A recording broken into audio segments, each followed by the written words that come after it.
Hello friends, welcome back my YouTube channel OT medical lecture. आज हम बात करेंगे एक ऐसे मेडिकल इन्वेंशन की जिसने सर्जरी का चेहरा ही बदल दिया, जो है एनेस्थेसिया। आज सर्जरी पेनलेस होने लगी है, लेकिन आपको पता है पहले कैसे सर्जरी होता होगा?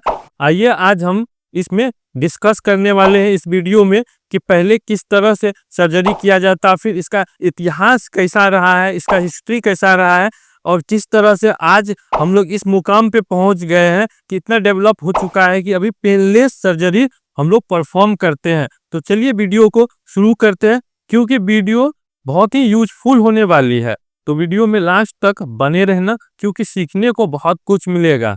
Let's start the video without wasting any time. History of anaesthesia, यानी कि उस टाइम में क्या होता था कि जो पेशेंट का अगर सर्जरी किया जाता था तो उसको के हाथ पैर को पकड़ के, उसका हैंड और पैर को पकड़ के फिर सर्जरी किया जाता, जो कि बहुत ही पेन होता था। उस टाइम में सीवियर पेन होता था पेशेंट, उस टाइम में इस तरह से सर्जरी किया जाता था। तो चलिए आगे हम लोग इसका हिस्ट्री को समझेंगे कि किस तरह से ये हुआ था। हिस्ट्री को समझने से पहले एनेस्थेसिया क्या होता है पहले उसको आप समझ लीजिए, फिर हिस्ट्री को समझने में आपको थोड़ा आसान होगा, इजी होगा आपको हिस्ट्री को समझने में। और वीडियो में लास्ट तक बने रहिएगा, आपको बहुत कुछ सीखने को मिलने वाला है। व्हाट इज एनेस्थेसिया, यानी एनेस्थेसिया क्या है, इसका डेफिनेशन हम लोग पहले समझते हैं। Loss of sensation in all or part of the body with or without loss of consciousness. अब इसको पहले हम लोग समझते हैं कि loss of sensation in all, यानी कि जब जीए हम लोग देंगे पेशेंट को, चलिए समझते हैं कैसे होता है। जीए अगर देंगे तो पूरा फुल बॉडी क्या होगा,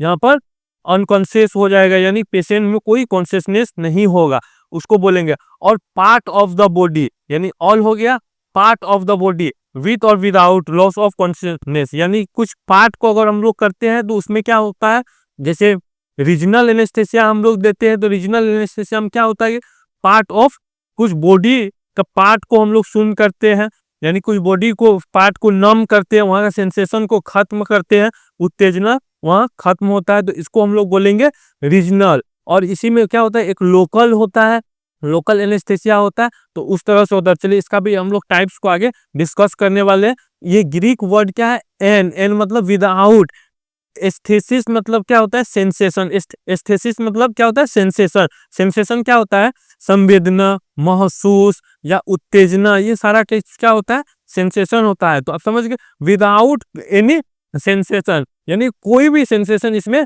नहीं होगा, लॉस रहेगा, बिल्कुल सेंसेशन नहीं होगा, तो उससे क्या होगा, पेन नहीं होगा, पेन खत्म हो जाएगा।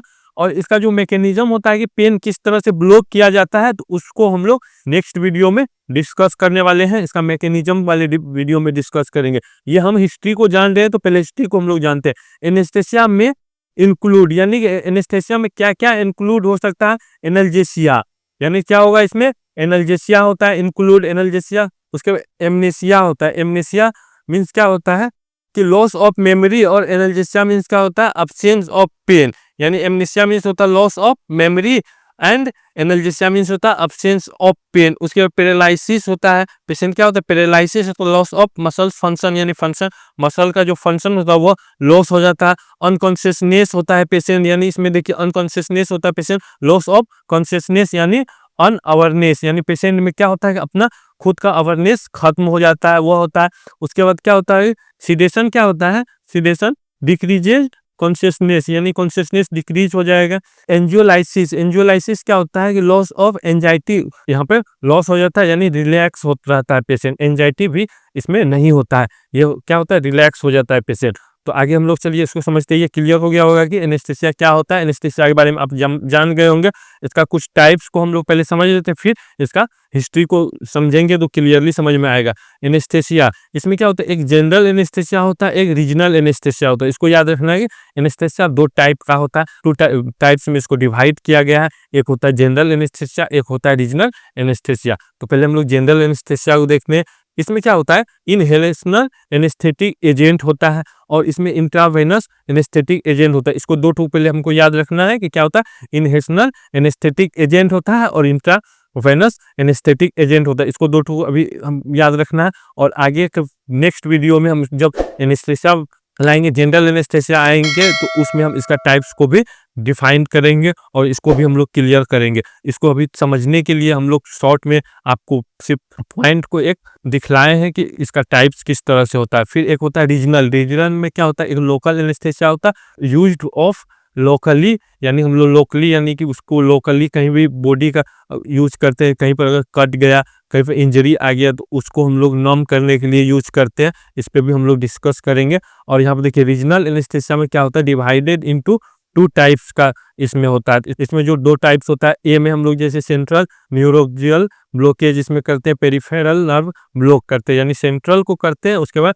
पेरिफेरल नर्व ब्लॉक कर इसमें ब्लॉक करते हैं। सेंट्रल न्यूरोजियल ब्लॉक करते हैं एंड पेरिफेरल नर्व ब्लॉक करते हैं। इसमें सेंट्रल में क्या होता है, न्यूरोजियल ब्लॉकेज में स्पाइन एनेस्थेसिया जो हम लोग देते हैं वो होता है, एपिड्यूरल एनेस्थेसिया जो देते हैं वो होता है। तो इसको हम लोग सिर्फ क्लियर कर रहे हैं आपको कि इसका टाइप्स होता है, तो आपको जो आगे समझने में आसानी होगा, इसीलिए इसका टाइप्स को हम लोग रखें। इसको अच्छे से हम लोग समझने वाले हैं नेक्स्ट वीडियो में। एंड यहाँ पर क्या है, पेरिफेरल नर्व ब्लॉक है। इसमें क्या ब्रेंचियल फ्लेक्सस ब्लॉक जो होता है वह होता है। उसके जो हम लोग हैंड में होता है, हैंड के पास होता है ब्रांचियल फ्लेक्सस ब्लॉक करते हैं, उसमें होता है फिमरल नर्व ब्लॉक जो पैर में होता है, फिमरल के पास में होता है। साइटिक नर्व जो होता है, साइटिक नर्व को भी हम लोग ब्लॉक करते हैं। इन लोग हम लोग नेक्स्ट वीडियो में डिस्कस करेंगे। सिर्फ इसमें आपको एक पॉइंट दिए हैं कि इससे समझ में आपको आएगा इतिहास। तो चलिए हम लोग सबसे पहले जनरल एनेस्थेसिया में का हम लोग समझेंगे, इसका हिस्ट्री को समझेंगे, फिर हम लोग आगे बढ़ेंगे। देखिए नाइट्रस ऑक्साइड को हम लोग सबसे पहले जानते हैं। सबसे पहले किसको, नाइट्रस ऑक्साइड के जनरल एनेस्थेसिया में नाइट्रस ऑक्साइड का ही खोज हो पाया था। तो हम लोग चलिए सबसे पहले इसमें समझते हैं। 17th सेंचुरी में जो सबसे पहले इन्वेंशन कौन किए थे, जोसेफ प्रिस्टली, यानी 1974 में जोसेफ प्रिस्टली साहब जो थे separated nitrous oxide and oxygen, यानी ये क्या किए थे, नाइट्रस ऑक्साइड और ऑक्सीजन को अलग अलग किए थे, सेपरेट किए थे। और नाइट्रस ऑक्साइड को खोज इन्होंने ही किए थे, इतना याद रखना है कि कौन किए थे, जोसेफ प्रिस्टली। पूछते हैं कि nitrous oxide N2O and O2 का सेपरेशन कौन किए थे, तो जोसेफ प्रिस्टली साहब किए थे, इसको याद रखना। Humphry Davy discovered laughing gas, यानी पोटेंशियल ऑफ H2O, यानी डिस्कवर कौन किए थे इसका, लाफिंग गैस का जो पोटेंशियल होता है कि लाफिंग होता है, नाइट्रस गैस का जो पोटेंसी जो होता है लाफिंग होता है, इनका खोज कौन किए थे, हम्फ्री डेवी साहब किए थे।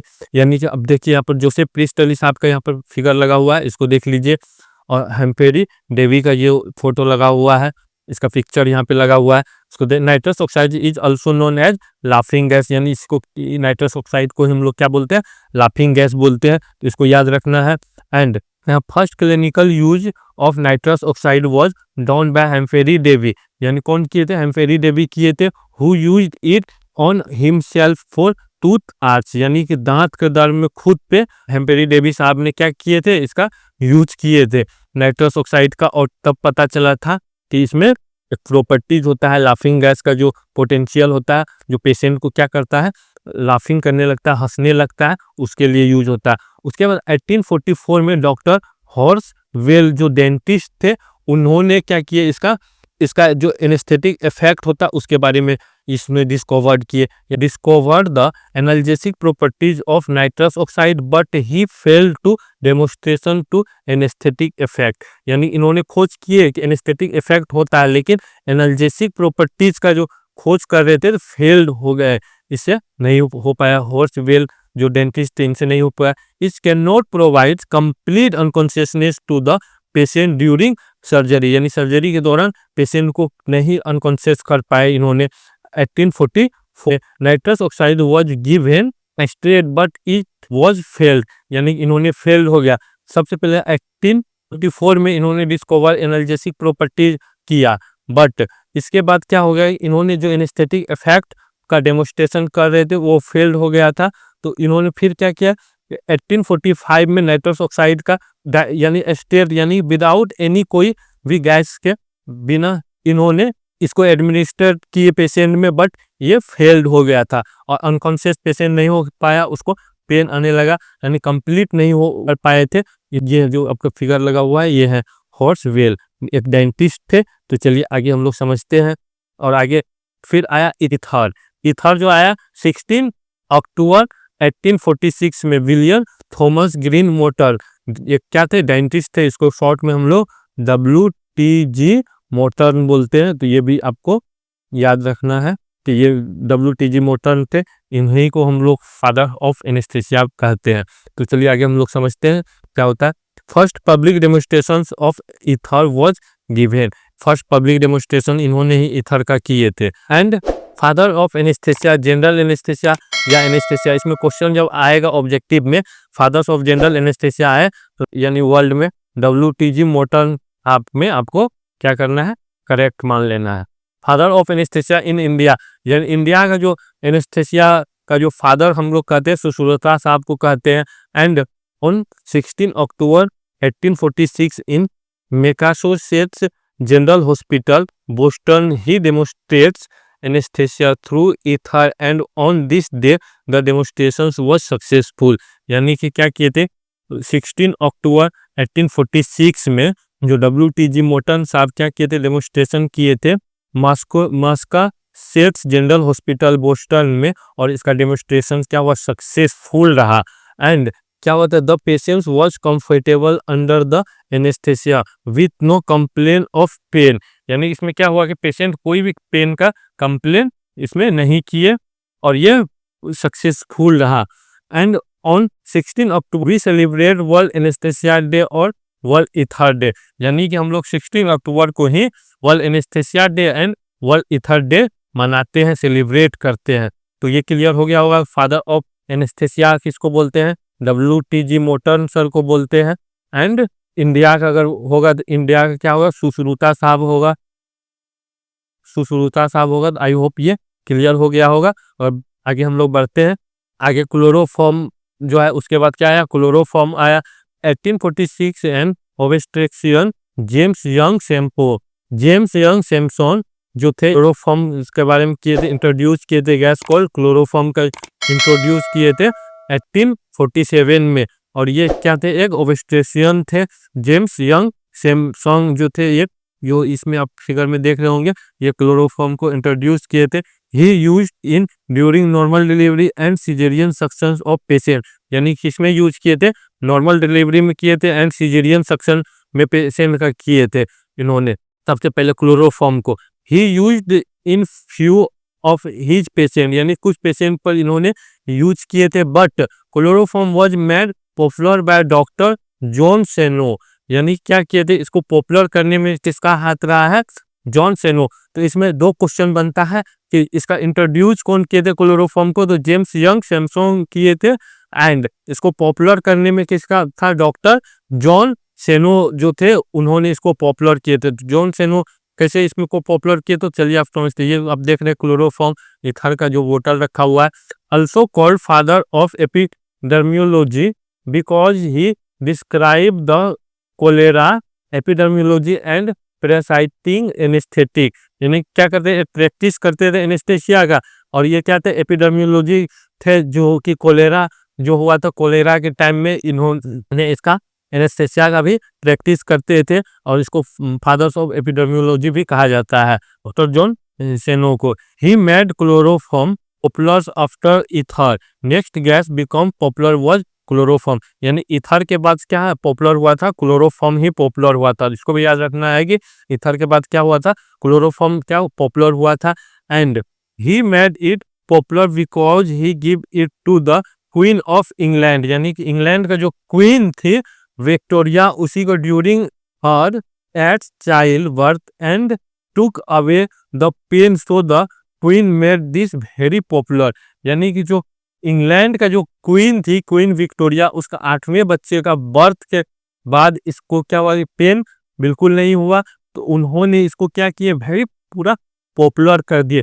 तब से क्लोरोफॉर्म पॉपुलर हो गए थे। और इसका श्रेय किस में गया, जॉन सेनो को गया। और इसको भी याद रखना है कि क्वीन विक्टोरिया जो था इंग्लैंड का जो इन थी, उसका विक्टोरिया उसका 8वां बच्चा को जन्म देने में हुआ था। ये भी ऑब्जेक्टिव टाइप को क्वेश्चन में आता है, तो इसको भी याद रखना बहुत ही इंपॉर्टेंट होता है।